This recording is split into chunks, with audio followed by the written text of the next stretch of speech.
Good morning. Good afternoon. It is afternoon now, yes.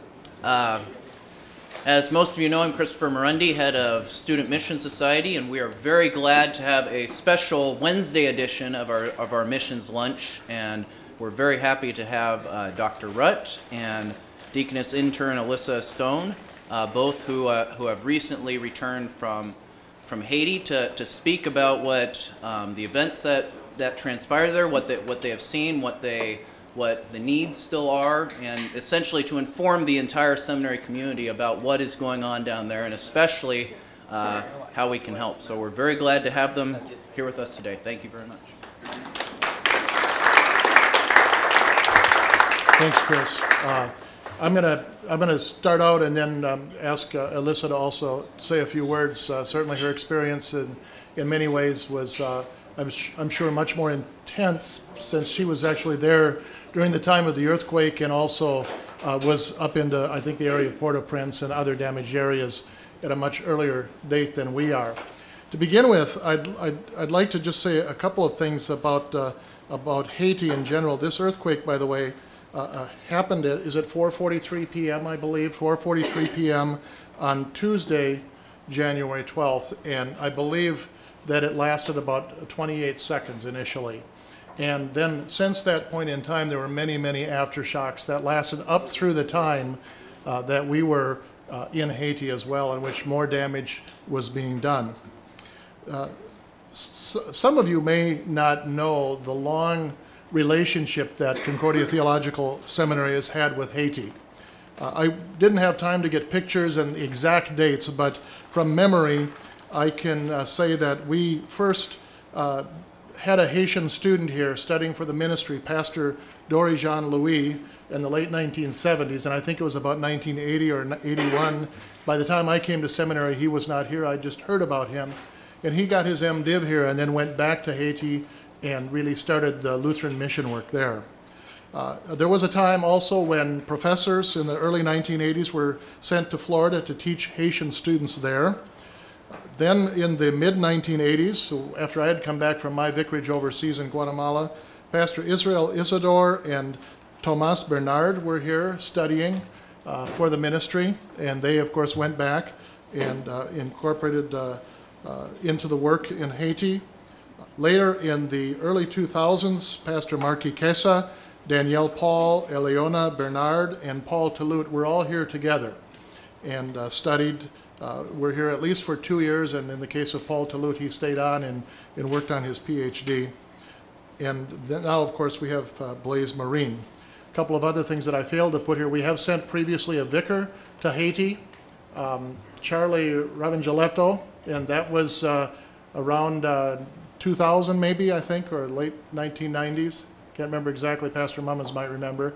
And then, of course, now we have our Deaconess Intern, Alyssa Stone, working in Haiti. So we've had a long relationship, and the Evangelical Lutheran Church in Haiti really still looks to us in many ways for help and support, and especially theological education. And so I think that's something that this seminary can be very, very proud of. The island of Haiti, I just wanted to show here in case you're not real familiar with the geography. This side of the island, of course, is the Dominican Republic, and then over here is Haiti. Alyssa is stationed here in this area called Lacaille. Port-au-Prince is right up here, and another place that we visited is Jacmel, and that is where Pastor Marky Kesa is now living.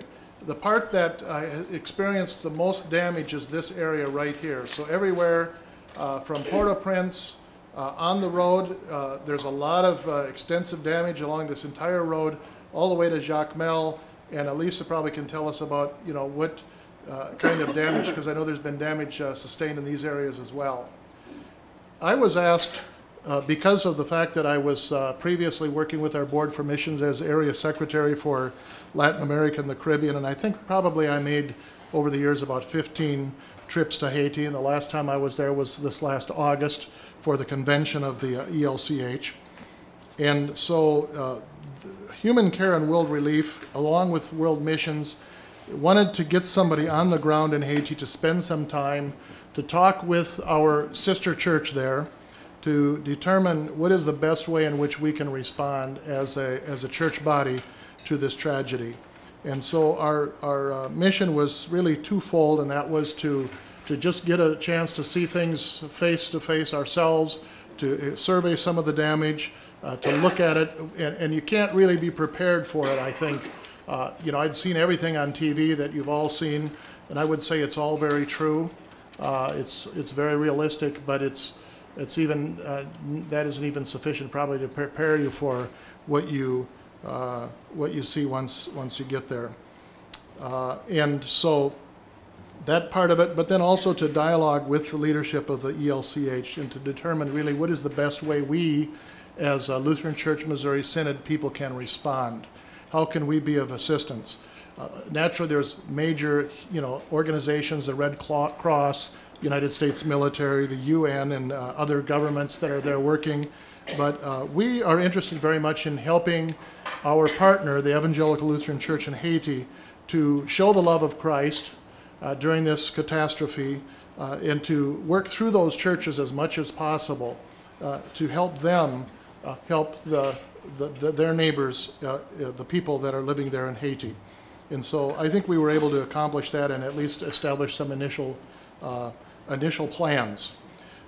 So we flew into Santo Domingo right here the first night that we arrived, and traveled overland immediately. And I'll just show you real quick to this town of Jimani, which is right along the border, or Jimani as they say in Spanish.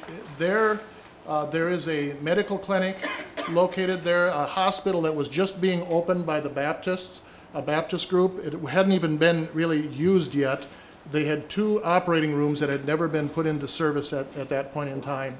And by the time we got there, they were conducting about 36 surgeries per day in each of those 2 operating rooms. So you can figure that's about 1 every 20 minutes. Several of our missionaries that are working in the Dominican Republic, Reverend Ted Cray, another graduate of our institution, along with Danelle Putnam and missionary Walter Reese, as well as some of the people from the Lutheran Church in the Dominican Republic, were already there in that city of Jimani working at the clinic at the time that we arrived. From there we drove into Port-au-Prince and then down to Jacmel and then back to Port-au-Prince and then back into Jimani. We had to go all the way back to Santo Domingo to get up to Santiago, which is up here somewhere, and that's where we spent the last couple of days. I'm just going to kind of go through some of these images pretty quickly. This is as we're getting ready at the Miami airport. Reverend Glenn Merritt, another graduate of our institution, a classmate of mine, was really leading our team. Along with us went Reverend Matt Harrison and Dr. John Laudenschlager.